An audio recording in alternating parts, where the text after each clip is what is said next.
All right, so welcome back to 2BK. It's two black kids. I am Neto. I'm King Nathan. Yeah. So we're still talking on the topic of Samurai Champloo.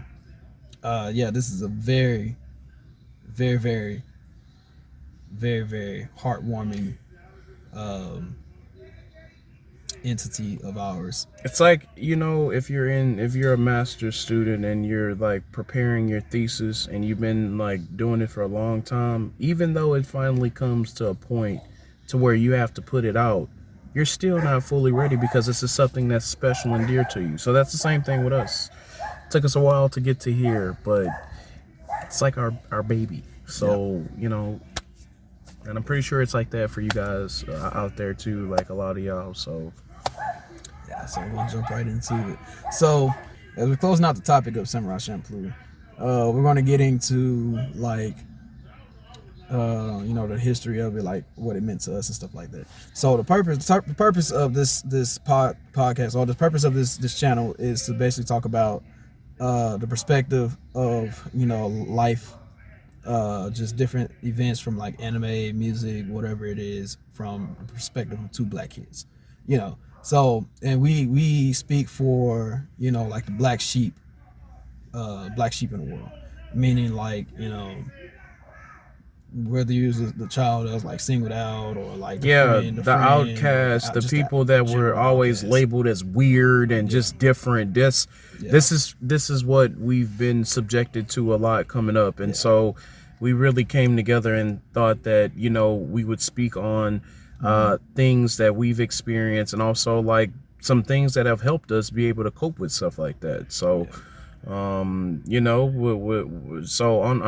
that, we're getting into to how this particular anime made us feel. I mean, I have my thoughts. Like, you want to go first? Or? Sure.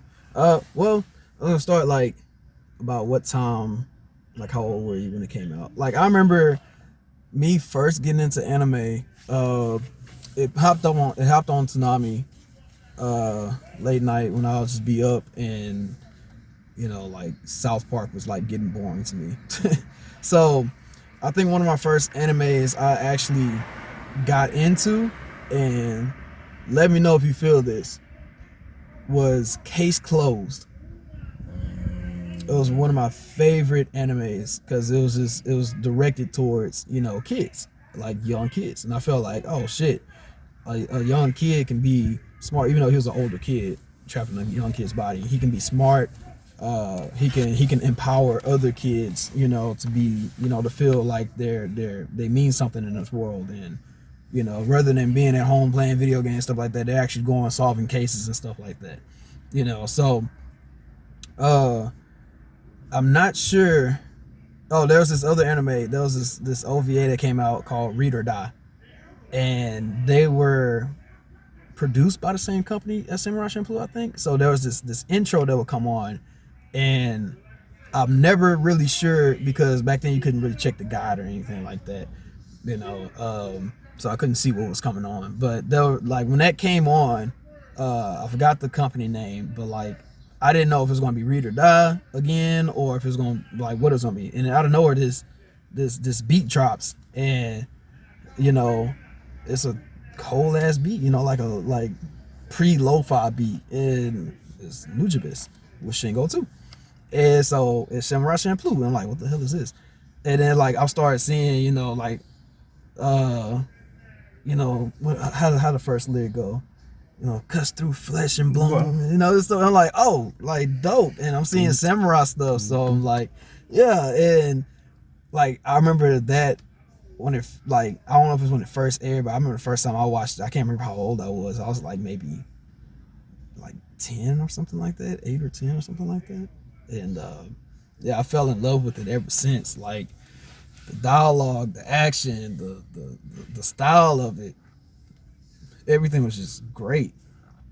And like, to me, it's just it was like my guide as in like how I should live life, and respect others, because you never know who can be who and what they can provide or what they can do and stuff like that. And it was just, to me, it was just it was life. To me, it was life. It was a great depiction of, you know, how to handle yourself, and you know.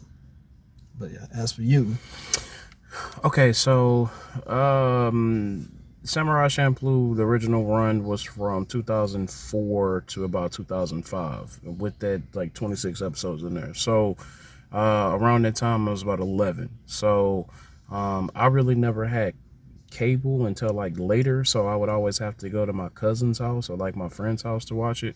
Now, the first time that I was ever exposed to it, it was the same thing.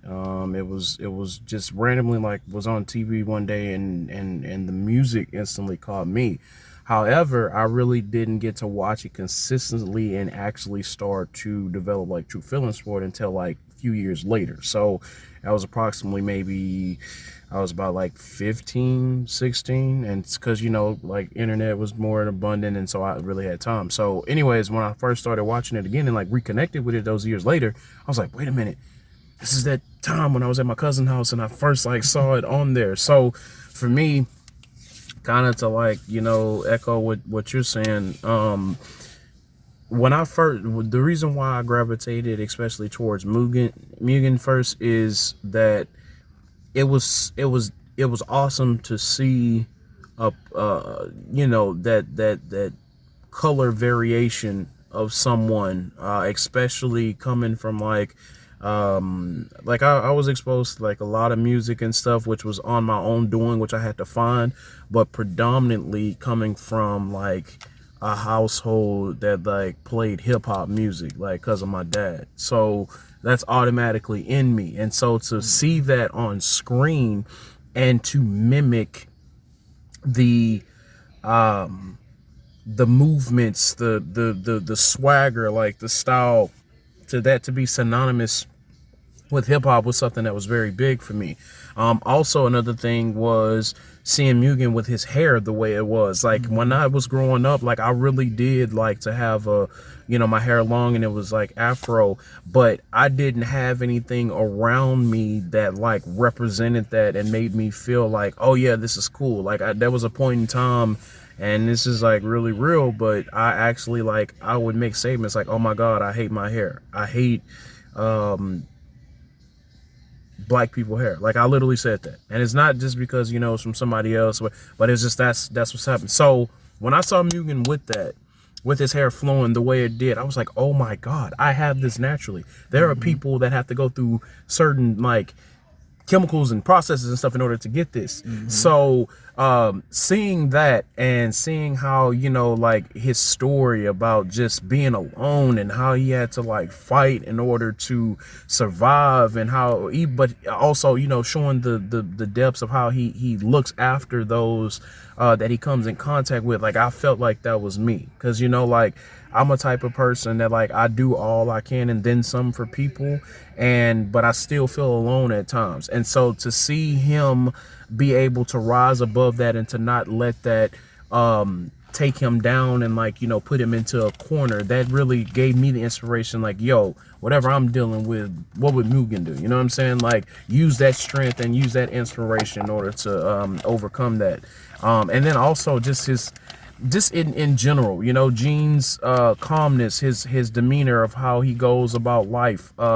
Fu, who I think is so underrated, but she's such a pivotal character for myself, because she's so like I have my favorite, but I take like a little bit from all of them, because Fu, like her being so warm and so like charismatic and lovely, and just showing like the simplicity of life, like that's what she gave to me, of that, like it may be crazy sometimes, but you have to just stop and kind of embrace what's around you. So seeing all of that like combined with also the dope music, also the great anime style itself, like that style that was done, with how beautiful it was to see that on screen, is not being done anymore. Like a lot of stuff is being made quick because of new technologies and things like that, which isn't a problem, but when it comes from the era of being hand drawn and and then processed into the screen like that, that takes the difference. You know, you're able to see the different facial features, the different slight variations in movement and things of this nature by the way that was done. And that's what's always stood out to me. So it's something that I said, like, that's Samurai Champloo is probably the first true anime that captured my feelings and serves as a, I hate to say it, but it serves as a litmus test as when I'm looking at other anime. Now, different anime, different genres, they're gonna, you know, you have different genres. Some may be a little lighthearted, some may be more serious. But for me, Samurai Champloo is the standard of, you know, hey, I'm not saying that I'm going to compare it to that, honestly, but it gives me like something to build upon as to expect when I go into other animes. Is there going to, you know, is there a good story? Are the characters developed in a time enough to where, you know, we could relate to them? Is the anime itself, is the like the drawings, is the scenery, is that good? The music that accompanies it, you know, these little minute factors. Samurai Champloo taught me all of these things. Right. So, you know, like I said, I can literally keep going on and literally write like a full-fledged college essay about the importance of this. But yeah, man, I mean, that's just like a few things that's how great this beautiful anime has been to me, man. So yeah, please like, comment, subscribe, tell a friend about this. You know, let us know what you think about the show. This ends the topic of Samurai Champloo. And before we go, just like I said, shout out to Samurai Champloo. If you guys have not seen it, we highly recommend it. If you have always been a person that's been looking to get into anime, but you felt like you couldn't because there's just so many out there and you don't know where to start, give this one a go. It's fairly short. If you love binge watching from the first episode, it'll draw you in. And like I said, the stories, the themes, everything that comes with it. If it doesn't leave you in the fields after you finish, then yeah, we're sorry. Yeah, something's going on. But we stand pretty strong by it. And like I said, y'all check it out and y'all just let us know. And once again, I'm King Nate. I'm Neto.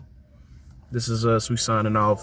2BK. We represent all the black sheep all out there every day. See you on the next one.